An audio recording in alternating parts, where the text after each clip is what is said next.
Start कर दो ऋतु। हाँ, hello everybody.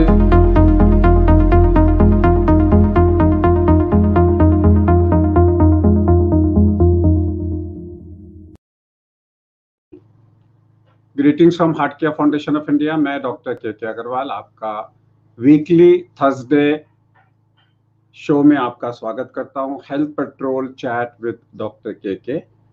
For us it is 351st show, 365th show. Today is a special show. We are completing 1 year on this show, non-stop 365 show, and for cumulative it is going to be 2007th show. So cumulative 2007th show and 365th show, and that's a special show for today. और special show में हम बात करेंगे एक ऐसी बीमारी जो घर घर में है, एक ऐसी बीमारी जो औरतों में ज़्यादा है, एक ऐसी बीमारी जिसमें बहुत सारे हमारे रिचुअल्स बने। और हमारे पास में मैं रहूँगा, एक गायनेकोलॉजिस्ट रहेंगी और हमारे साथ में एक पीडियाट्रिशियन भी रहेंगे और मेरी को एंकर अंशिका जी भी रहेंगे। Let me invite first Anshika, my co-host for today. And I have with me Dr. Kalra, who is a senior pediatrician, former CEO at NABH. Now he is a medical director at Heart Care Foundation of India. I also have with me Dr. Anita Kant. She is a senior gynecologist, head of gynecology in Faridabad, in Asian Institute. We, both of us, have worked together. और पूरी class के अंदर में जब भी हम लोग किसी को फर्स्ट आना होता था तो हम आपस में बांट लेते थे। बाकी लोगों को बोलते थे कि तुम अलग रहो, तो हम आपस में बांटते रहे थे। एक क्लोज फ्रेंड, हम लोग बात करें या ना करें, लेकिन इतना विश्वास एक दूसरे पे रखते हैं कि that a faith, we are couple of us, Akhil, Madhu, Rajesh, हम 4-5 ऐसे लोग हैं, उसमें एक ब्लाइंड फेथ है हमें एक दूसरे के ऊपर में। And that's what we are lacking today in the newer generation. So आज हमारा सब्जेक्ट है खून की कमी का, एनीमिया औरतों में, बच्चों में और बड़ों में। मैं स्टार्ट करूंगा और आप लोगों के सवाल भी अगर खून की कमी से रिलेटेड हैं तो आई विल अप्रिशिएट। मैं तो सिर्फ एक बात कहूंगा कि मैं तो वेद को पढ़ता हूँ, आजकल भगवत गीता के उच्चारण को सीख रहा हूँ। चैप्टर 2 तो हमें पूरा याद था, बट पूरे भगवत गीता के उच्चारण को सीख रहा हूँ ताकि भगवत गीता के सेशंस को बोल के मैं लोगों से बातचीत कर सकूं। तो खून की कमी एक ऐसी चीज है जो मेंस्ट्रुएटिंग विमेन में हमेशा होगी। मेंस्ट्रुएटिंग विमेन में इंडिया में 85% लोगों को खून की कमी होती है। इसके लिए हमारे यहाँ पे एक रिचुअल बना था और वो था कि 16 हफ्ते यानी कि 4 महीने आपने संतोषी माँ का व्रत करना है।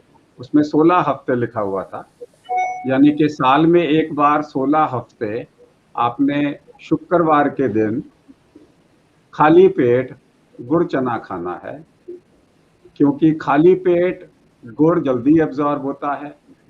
और चना इसलिए क्योंकि अगर प्रोटीन की डेफिशिएंसी है तो आयरन एब्जॉर्ब नहीं होगा।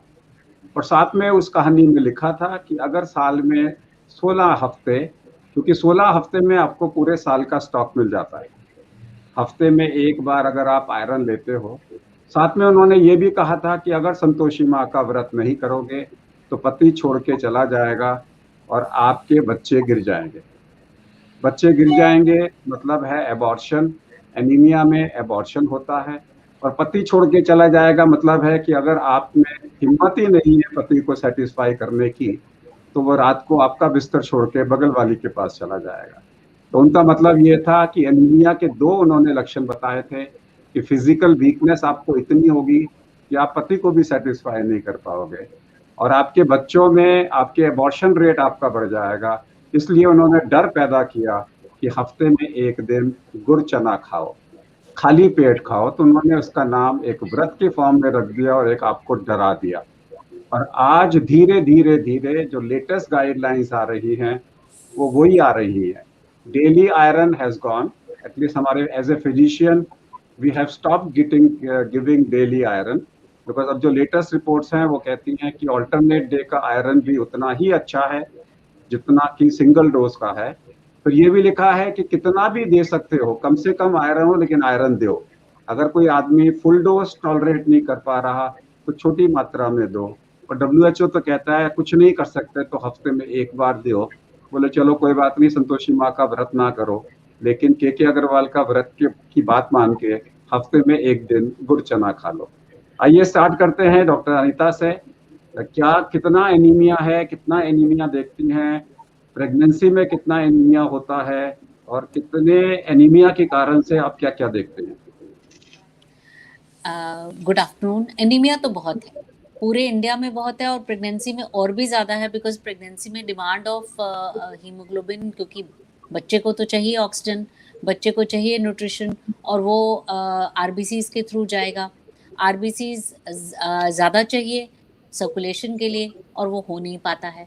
और खाना भी नेचुरली आप ये समझे कि you have to provide for 2, तो आपको डाइट अपनी बढ़ानी पड़ेगी। Most of the people first 3 months तो नोजिया वगैरह की वजह से नहीं खा पाते हैं, और बाद में भी so many fads are there कि ये खा लूँ और वो खा लूँ, और प्रॉपर डाइट पर ध्यान नहीं देते हैं। तो एनीमिया कुछ के पास है नहीं खाने को, और कुछ प्रॉपर पे ध्यान नहीं देते हैं, इसलिए एनीमिया बहुत ज़्यादा है।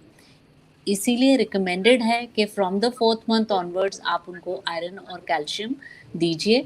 इवन गवर्नमेंट की तरफ से तो घर घर जाके आंगनबाड़ी वर्कर्स दे के आते हैं पूरे पूरे महीने की टेबलेट्स। कौन खाता है वो ध्यान भी रखते हैं। हम लोग भी, हमारे पास पेशेंट आते हैं, प्रिस्क्राइब भी करते हैं, रिपीटेड हीमोग्लोबिन भी टेस्ट करते हैं। जिनका नहीं टेबलेट से हो पाता उनको हमें कई बार इंजेक्शंस भी देने पड़ते हैं, ताकि at the time of delivery and for the growth of the baby उनके पास सफिशिएंट आयरन एंड प्रोटीन दोनों। गुड़ चने का कंसेप्ट है ना, चने से प्रोटीन और गुड़ से आयरन। सो डॉक्टर कालरा, इन्होंने बताया औरतों में, बच्चों में एनीमिया कितना कॉमन है, और आप इतने साल पीडियाट्रिक्स प्रैक्टिस करी है, तो बच्चों में भी क्या ये कॉन्सेप्ट कि वीकली आयरन या आयरन की जरूरत पड़ती है? बिल्कुल ठीक कहा। बच्चों में तो बहुत ही एक कॉमन प्रॉब्लम है। जब हम अंडर 5 ईयर में देखें, 5 साल से कम बच्चों में जो स्टडीज हैं, latest national family health survey report के हिसाब से 56% बच्चों में एनीमिया है। तो ये एक मेजर पब्लिक हेल्थ प्रॉब्लम है, और जिसकी वजह से बच्चों में काफ़ी मॉर्बिडिटी एंड मोर्टालिटी दोनों होती है। और हर, अगर ओपीडी में आप देखें, पीडियाट्रिक ओपीडी में डेली के आप बहुत सारे मरीज जो हैं देखते हैं कि एनीमिया, चाहे वो माइल्ड, मॉडरेट एंड सीवियर, 3 तरह की वैरायटी होती है। Most common is mild and moderate, और सीवियर भी एनीमिया आज की डेट में भी दिखाई देता है। सो आज का टॉपिक मैंने जानबूझ के एक रखा था कि 2 नए वायरसेस, एक वायरस में 2 नए म्यूटेशंस आ गए हैं, 484 एंड 45, 2 म्यूटेशन, और इसको नोवल म्यूटेशन बोला गया है, नोवल वेरिएंट बोला गया है। इसका मतलब है ये री इन्फेक्शन करेगा, और अगर ये री इन्फेक्शन करेगा, और हमारे को इस वक्त में रोजाना we are saying at least 1 patient I am seeing every day कि वैक्सीन लगने के बाद उसको कोविड पॉजिटिव आ रहा है, चाहे 1 इंजेक्शन के बाद हो, चाहे 2 इंजेक्शन के बाद हो। आई am seeing 1 case every day.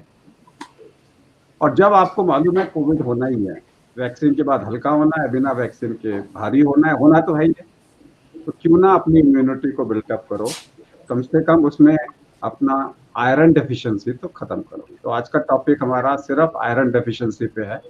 कल हम प्रोटीन या बाकी चीज़ों के बारे में बात करेंगे।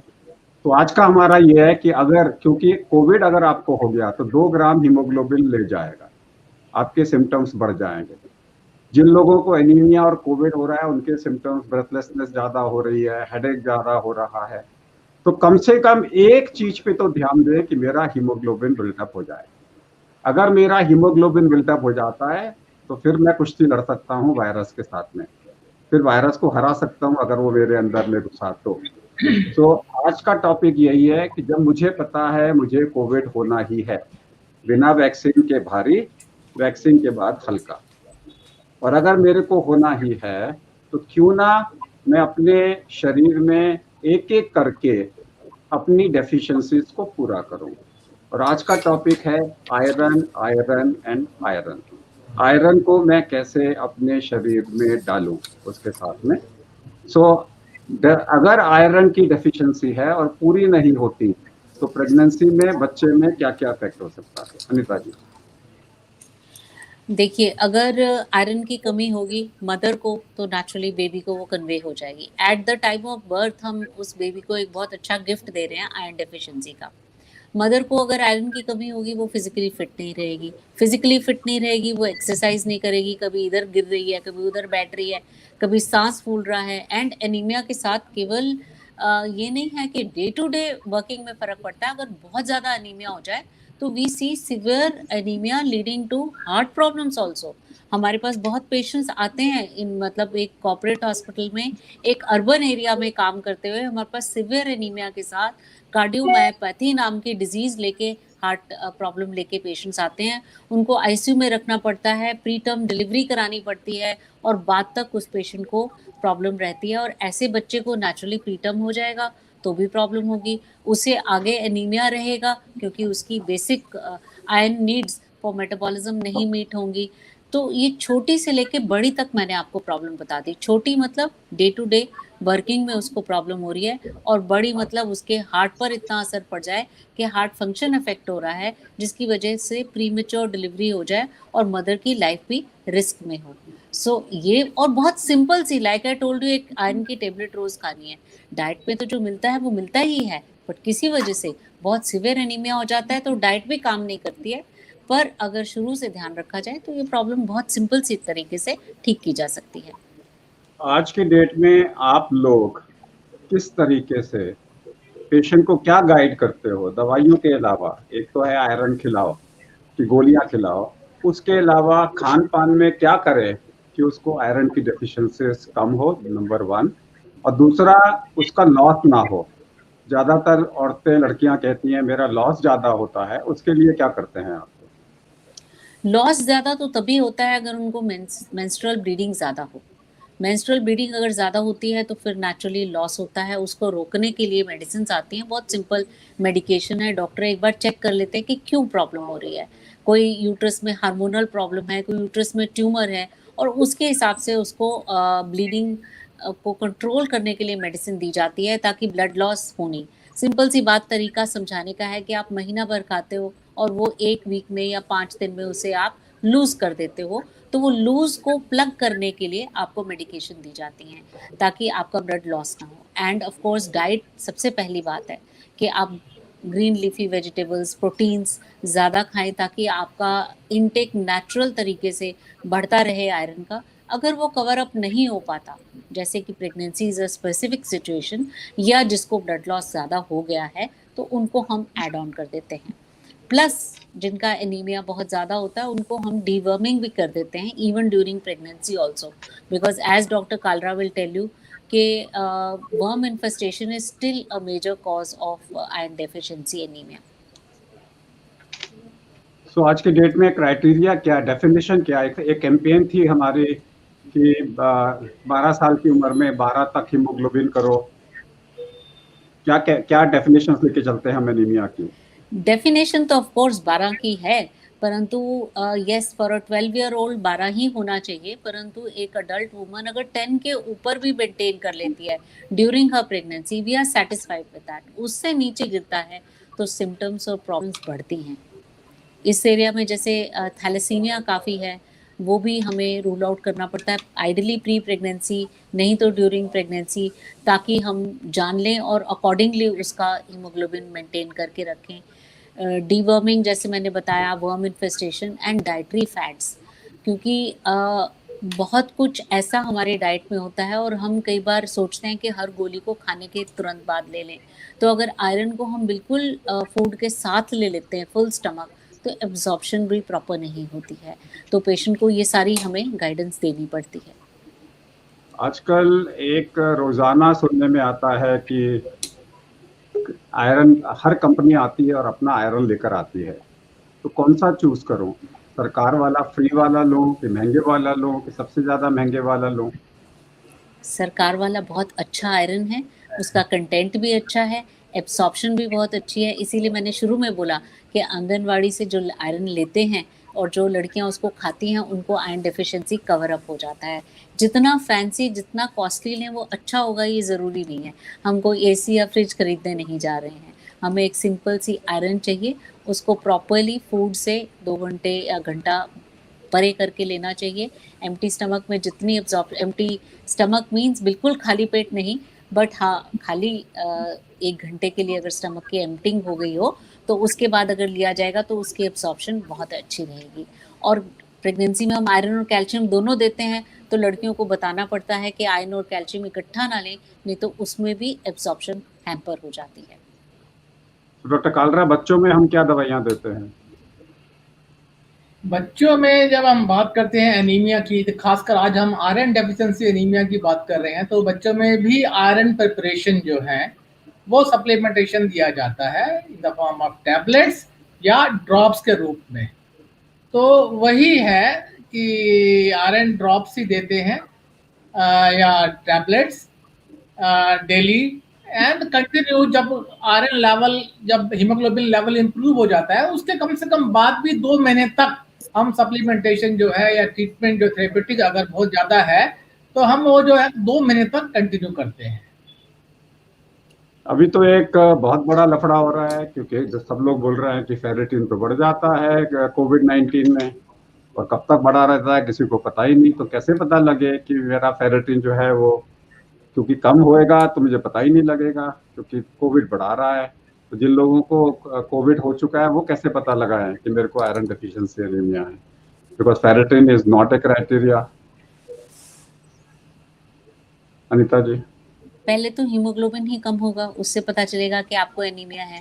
देन पेरिफेरल स्मीयर नाम की एक चीज़ होती है जिसमें कि हर सेल में कितना हीम है वो पता चल जाता है, और सेल का साइज भी पता चल जाता है। अगर वो छोटे साइज का है तो नेचुरली आयरन डेफिशिएंसी होने के चांसेस हैं। प्लस फेरेटिन से के अलावा हम आयरन बाइंडिंग कैपेसिटी ये टेस्ट कर सकते हैं ब्लड में, जो हमें फेयर इनफ आइडिया देंगे कि एनीमिया है और आयरन कम है तो उसकी वजह से है कि नहीं है। So accordingly we can place. Anshika ji सवाल पूछे कि मैं नानू बनने जा रहा हूँ, ये मेरी अडॉप्टेड डॉटर है, और बोलिए साक्षी जी, बोलिए, सवाल पूछिए। इसको बार बार रोज सवाल पूछती है क्योंकि नमस्ते। Hello ma'am, hello sir, hello everyone. 2 महीने में इसकी प्रेगनेंसी में डिलीवरी होने वाली है। ये मेरी पेट हर रोज मेरे प्रोग्राम में आती है, तो इसका बच्चा भी मेरे को नानू बोलता है। मैं एक्चुअली जगत नानू बन गया हूँ यहाँ पे शो में। मैं बहुत लोगों का नानू हूँ, ये यहाँ इसका पक्का नानू हूँ। यस बच्चे, कैसा है? डॉक्टर नानू, कैसे हो बच्चे? मैं ठीक हूँ, आप कैसे हो? मैं ठीक हूँ, आप तो मिलने ही नहीं आए मेरे को अभी तक। हेलो, कैसे हो आप? आप तो मिलने ही नहीं आए मेरे को अभी तक। आप मिलने नहीं आए नानू से? सॉरी, अब कल आऊंगा मैं। चलो अपने सवाल पूछो आप। नानी आ रही है ना?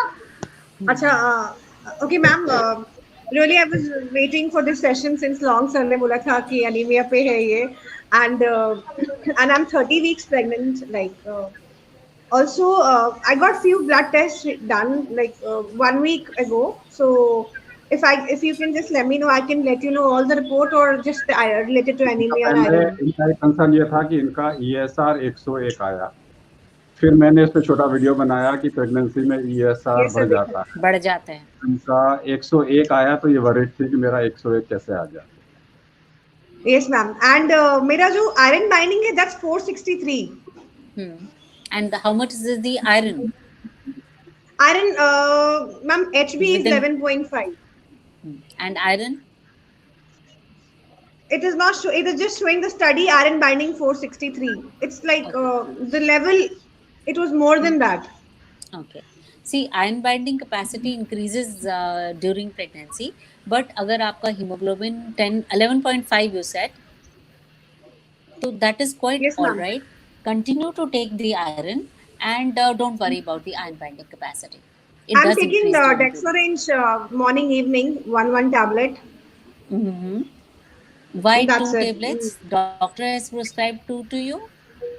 No. He just Nanu said 2 you can take. So Okay. I'm going to And him. what is the आपके पॉटी का कलर क्या है? Is it black? Yes, ma'am. आता है morning में. Yes, एक time तो आता है. तो that means तो इसको जितना आप आयन ले एक कर दो भाई, अभी बेटे, अभी तक आप हाई कोर्ट जब सुप्रीम कोर्ट बैठी होती है तो हाई कोर्ट का जिक्र नहीं करते सुप्रीम कोर्ट के नाम अच्छा, से। sorry sir, sorry. तो सुप्रीम कोर्ट बैठी है, मैं तो प्रेगनेंसी में डिस्ट्रिक्ट कोर्ट हूँ। अरे बाप Okay, sir. एनीवेज, जब आप आयरन इन सफिशिएंट क्वांटिटी ले रहे हो ना बेटा, तो दैट मींस जो एक्सेस होता है that goes out from your body via your potty, so the colour goes black.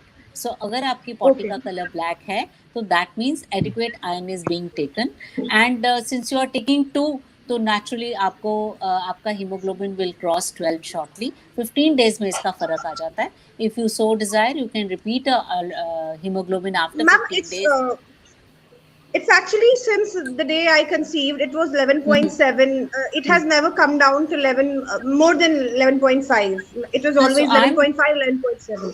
I'm quite satisfied with that. जो fall होता है वो 4th month में एक बार fall होता है hemoglobin का, और वो आपका टाइम निकल गया, तो अब fall नहीं होना चाहिए.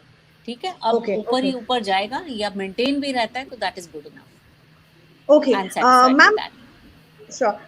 My cholesterol level, it is showing HDL 74 and LDL 140. So, are you exercising properly? Ma'am, I get too much fatigue these days. बहुत ज़्यादा fatigue है आजकल, and I get pressure in the lower abdomen. So, and because it's my second C-section, so doctor said that maybe the scar is giving you pressure. It's getting thin. It's 4.3 mm.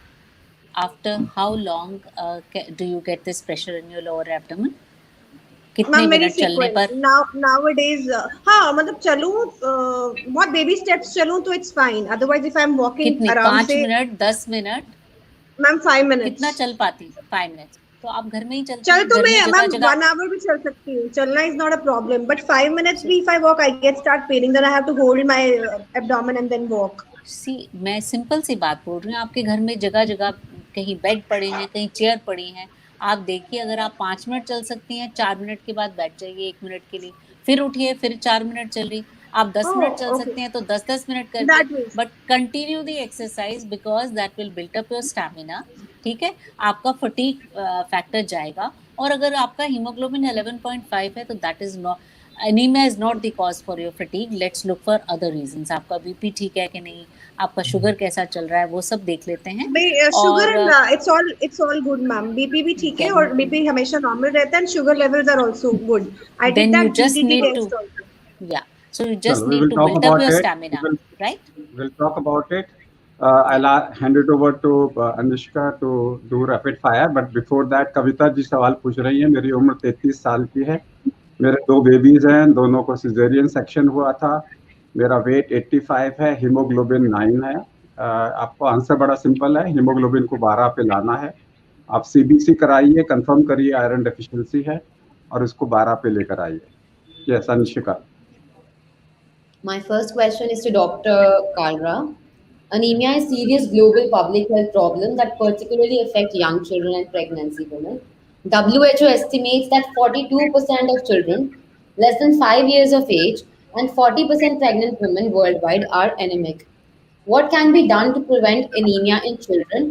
Is it true that anemic children are forbidden to practice sports?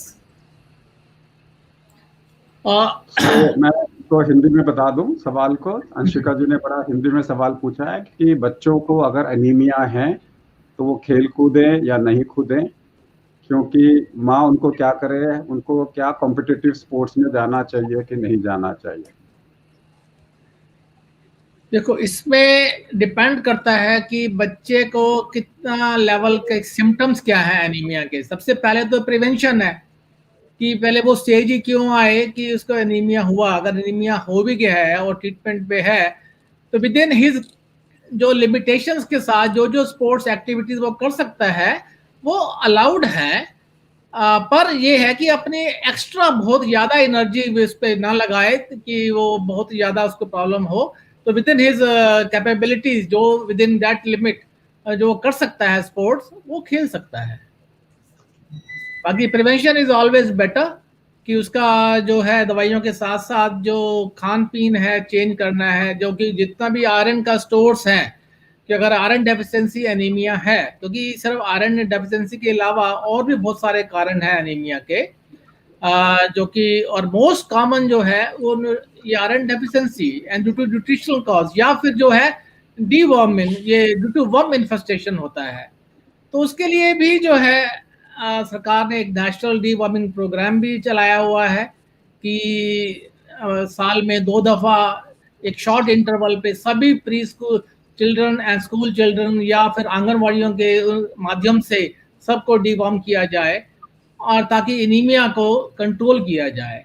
बाकी जो है जिसको अगर anaemia हो चुका है, तो जितनी अपनी कैपेसिटी के हिसाब से, अपनी जो उसके अंदर एनर्जी है लेवल के हिसाब से, वो स्पोर्ट्स कर सकता है। My next question is to Dr. Anita. Can untreated anemia turn into leukemia, a blood cancer caused by a rise in number of WBC, which consequently crowd out the RBC and platelets? See, the red blood cells and WBC सारे के सारे produce तो bone marrow में ही होते हैं, but anaemia is a very let's say benign disease, और वो एक फॉर्म ऑफ कैंसर है, ठीक है। सो एनीमिया कभी भी कैंसर नहीं कर सकता, ब्लड कैंसर नहीं कर सकता। Anaemia various factors B12, folate, protein या आयरन की डेफिशिएंसी से होता है, जबकि ल्यूकीमिया बोन मैरो पर से जब काम एक्स्ट्रा करने लग पड़ता है, बहुत सारे WBCs प्रोड्यूस करने लग पड़ता है, तब होता है। तो दोनों का कॉज ही डिफरेंट है और दोनों आपस में रिलेटिव्स नहीं हैं। Blood cancer will lead to anemia, but anemia will not lead to blood cancer. Lead to blood cancer, yes. Next question is for Dr. KK. According to a study published in Journal of Nutrition and Food Sciences, 40% vegetarian women were moderately anemic as compared to 7% non-vegetarian women. Is it true that vegetarians are at an increased risk of having anemia? ऐसा reason नहीं है, क्योंकि balanced food, vegetarian भी जो non vegetarian होते हैं वो vegetarian पहले होते हैं। There are very few people वो प्योर नॉन वेजिटेरियन होते हैं, और so I don't agree with that information. If you take a balanced diet, whether you are a vegetarian और a non vegetarian, you require a balanced diet.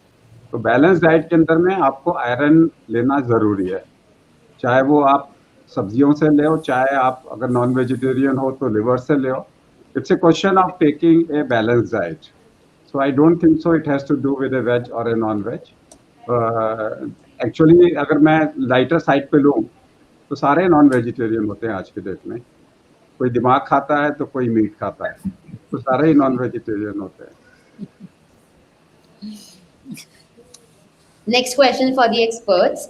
Anemia is associated with impaired walking, speed, impaired mental abilities like thinking, remembering, learning, depressed symptoms, and decreased quality of life. It might also result in diarrhea, loss of appetite, bleeding gums, nerve damage. But the question is, can anemia patients also have constipation? Anita, Well, that's your pick. actually yes, I agree about that कि ये सारे symptoms हो सकते हैं. All of them may not be related to anemia though. Right, like bleeding gums, I agree. Loss of appetite, yes, I agree. And जो है sometimes some of these can be a cause of anemia also. Sometimes that constipation that we are talking of can be a result of the medication that you are taking. Constipation per se will lead to a loss of appetite. जिसको bowel पास नहीं हो रहे हैं, motion उससे खाया नहीं जाएगा, उसको डिस्कम्फर्ट होगा, and there in the anaemia results. Not that कि एनीमिया हो गया है उसकी वजह से कॉन्स्टिपेशन हो रहा है, पर कभी कभी constipation and anaemia can run together because cause intestines में होता है जहाँ पे मैल एब्जॉर्प्शन हो रही है and there may be some associated problem which is leading to constipation, also some disease of the intestines which is leading to decreased absorption and also constipation. तो एक साथ में ध्यान रखिए कि whenever there is a constipation or diarrhea and anemia, we always look for a intestinal disorder. We always look for a B12 deficiency anemia because B12 is absorbed from terminal ileum, छोटी आंत के आखिरी हिस्से से absorb होता है, उसकी बीमारी में भी कॉन्स्टिपेशन हो सकता है। और दूसरा है, अगर किसी अनीमिया के पेशेंट को कॉन्स्टिपेशन हो रहा है, सबसे पहले पूछ लो भैया आयरन खाओगे तो उससे भी तो कॉन्स्टिपेशन हो सकता है। कई लोगों को आयरन से कॉन्स्टिपेशन हो जाता है, तो वो समझते हैं एनीमिया से हो रहा है, एक्चुअल में वो आयरन से हो रहा है। मांसाहार मतलब बीमारी होने की गारंटी नहीं। सुभाष त्रिपाठी जी, हम यहाँ पे उस फिलॉसफी से बातें, हम तो मेडिकल डॉक्टर हैं। We are not here to tell a patient क्या खाता है unless he asks us. So our job is to give him the facts. उसके साथ में जो है, मैं नॉनवेज नहीं खाता, लेकिन फिर भी मैं कभी किसी को परस्यू नहीं करूँगा कि तुम नॉनवेज छोड़ दो। 16.5 से ज़्यादा अगर आपका हीमोग्लोबिन है तो ज़्यादा है, या तो आप सिगरेट पीते हो, या आपको एनॉक्सिया है, या रात में खर्राटे लेते हो। एक आदमी ने पूछा है मेरा हीमोग्लोबिन 16.5 है, चेक करिए उसके साथ में। मेरी 19 वीक की प्रेगनेंसी है, sonogram show single echogenic focus in left ventricle, daughter had corona in 9 weeks, is anything to worry. उन्होंने क्या बोला है, उन्होंने क्या बोला है मुझे बताइए, ऐसे नहीं कह सकते single echogenic focus in left ventricle. मैं बताऊं, ये कैल्सिफाइड स्पॉट होता है जो कि फीटल इको में पिक होता है। About 8% of Asian women have it and it has clinically no significance. अगर हम ट्राइसोमी 21 रूल आउट कर चुके हैं डुअल या क्वाड्रुपल मार्कर करके, और it is one of those ultrasound things which is being picked up very frequently and after birth अगर हम बच्चे में इको करते हैं तो कुछ निकलता नहीं है। तो अगर आपको डाउन सिंड्रोम रूल आउट हो चुका है आपके बच्चे में किसी भी तरीके से, by ultrasound, by dual marker और क्वाड्रुपल मार्कर, तो इस पर्टिकुलर कैल्सिफिकेशन को नज़रअंदाज कर दीजिए। आपको कोई डैमेज, आपके बेबी को कोई प्रॉब्लम नहीं करेगी। तो तपन जी, अभी जल्दी से कंप्यूटर के माध्यम से डॉक्टर अनीता कांत को फ्लावर्स भेज दीजिए, वर्चुअल फ्लावर्स, क्योंकि आपकी परेशानी खत्म हो गई। आपके मन में जो परेशानी थी वो खत्म हो गई, तो जल्दी से आप एक वर्चुअल फ्लावर्स भेज दीजिए। ओह माय गॉड, दारू पी सकते हैं आज के दिन? आज का दिन क्या स्पेशल है अभिषेक जी, जो आज ही के दिन में आप पीना चाहते हो? ट्राइग्लिसराइड ज़्यादा है तो आप वैक्सीन ले सकते हैं, कोई दिक्कत नहीं है। आई एम टेकिंग, ये कह रहे हैं जीबी साहब, आपसे सवाल हम कल करेंगे क्योंकि आज हमारा स्पेशल शो है। अरे भाई, अग्रवाल स्वीट का मतलब ये थोड़ी है कि मेरी स्वीट शॉप है अभिषेक जी। वो कह रहे हैं कि अपने समोसे की क्वालिटी सुधारो अपने अग्रवाल स्वीट शॉप से। अग्रवाल मेरा इसका मतलब थोड़ी है कि वो स्वीट शॉप मेरी हो गई। Loss of smell, loss of taste means corona. Can anaemia cause continuous fever? Doctor Kalra. Anaemia as such, क्योंकि एनीमिया के जो कारण है क्रॉनिक इन्फेक्शंस भी हैं। कोई भी क्रॉनिक इन्फेक्शन जैसे टीबी है या इवन किडनी डिसऑर्डर्स जो है, क्रॉनिक किडनी डिसीजेस, वो एनीमिया कर सकते हैं। But anaemia as such significant fever continuously नहीं करेगा। हाँ, बीमारी की वजह से जो क्रॉनिक इन्फेक्शंस हैं वो, जिसकी वजह से एनीमिया साथ में हो रहा है, वो फीवर कर सकते हैं। What is ectopic pregnancy? Rajesh ji पूछ रहे हैं। जब प्रेगनेंसी यूट्रस में ना होके यूट्रस के बाहर हो तो उसे एक्टोपिक प्रेगनेंसी कहा जाता है। आजकल यूट्रस के भी एक स्थान में, माउथ ऑफ यूट्रस के पास या फिर जहाँ पहले सिजेरियन हुआ हो उस जगह पर अगर प्रेगनेंसी लॉज कर जाती है तो उसे भी a form of ectopic pregnancy कहा जाता है। It is a dangerous condition. अगर किसी को हो तो तुरंत अपने गायनोकोलॉजिस्ट के पास जाएं और उसकी ट्रीटमेंट कराएं, क्योंकि एक्टोपिक प्रेगनेंसी को एडिक्वेट न्यूट्रिशन नहीं मिलती है और वो ग्रो करते करते फट जाती है और माँ के लिए जानलेवा कंडीशन हो सकती है। तो क्या एक्टोपिक प्रेगनेंसी को वहां से निकाल के यूट्रस में डाल सकते हैं? नहीं, प्रेगनेंसी को सेव कर सकते हैं? नहीं कर सकते हैं। अगर हम सर्जरी करके ट्यूब से बेबी को वो जो भी बना हुआ है नहीं कर जितने भी वीक्स का है तो उसको निकाल के हम यूट्रस में प्लांट इंसान करते हैं। नहीं है, अभी इंसान पूरा नहीं बना है कि एक बिस्तरे से उठा के दूसरे पे डाल दिया, उसके लिए बिस्तर प्रिपेयर नहीं होता है यूट्रस में, तो वो जड़ नहीं पकड़ पाता है। तो फिर वो तो ट्यूब निकालनी ही पड़ेगी। हाँ, अगर ट्यूब डैमेज है तो निकालनी पड़ेगी, डैमेज ज्यादा नहीं है तो कई बार ट्यूब को खोल के उसमें से प्रेगनेंसी निकाल के उसे वापस स्टिच कर देते हैं। तो कितने दिन तक इसके बारे में डायग्नोसिस हो जाना चाहिए, इससे पहले कि हम वेट करें कि दर्द करे, फट गया? अगर दर्द नहीं होती है तो हम 48 आवर्स अपार्ट 2 बार ब्लड में बीटा एचसीजी टेस्ट करके और पता कर सकते हैं कि ये प्रेगनेंसी ठीक से ग्रो कर रही है कि नहीं। काफ़ी हाई उसमें हम परसेंटेज बता सकते हैं कि हाँ जी ये नॉर्मल जगह पे प्रेगनेंसी है या एक्टोपिक है। 2 levels of beta HCG 48 hours apart हमें काफ़ी अच्छी इंडिकेशन दे देते हैं। Haemoglobin 12.3 that is normal.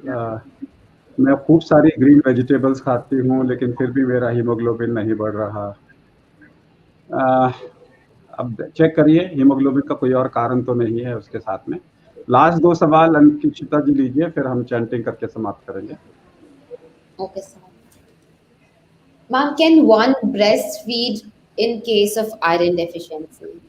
Yes, one can breastfeed and one should breastfeed also because breastfeeding is the mantra जहाँ पे आपने केवल बच्चे के साथ बॉन्डिंग करनी है, उसको अच्छा खाना देना है, उसकी सेहत को इन्फेक्शन से प्रोटेक्ट करना है एंड ऑल्सो अपनी सेहत को बेटर करना है। आपके चांसेस ऑफ ब्रेस्ट कैंसर कम होंगे, आपका वेट घटेगा। There are so many advantages of breast feeding.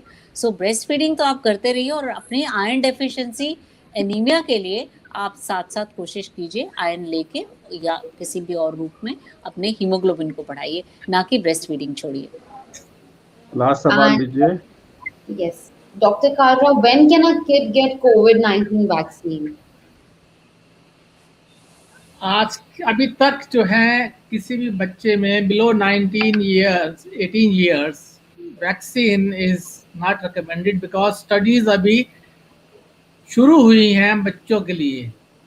तो एज पर पॉलिसी गाइडलाइंस जब हम इंडिया की बात करें तो बिलो 18 तो बच्चे को अभी वैक्सीन उसके लिए नहीं है indicated.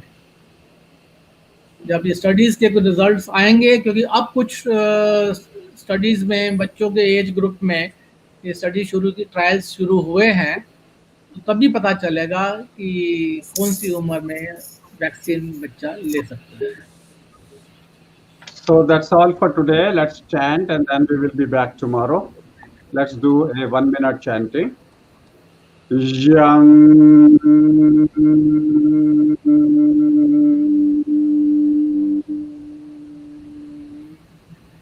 Ram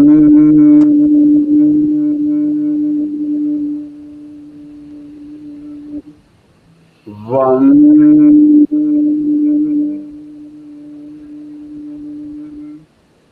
Lam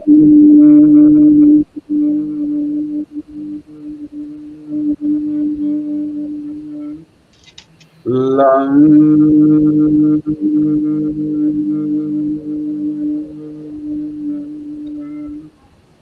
Vam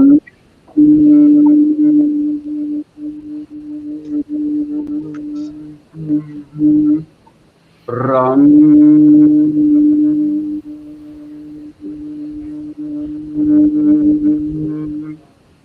Yang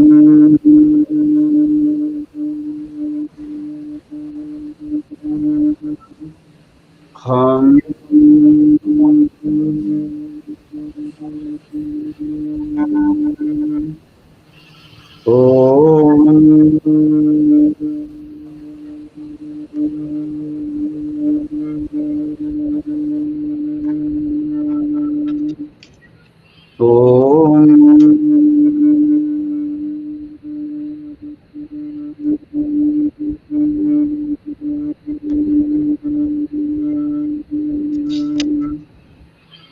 नमस्कार। कल आपसे मुलाकात करेंगे। Thank you Anita ji and doctor Kalra ji for joining us. Thank you Anshika Thank ji you. For assisting in this you. Programme.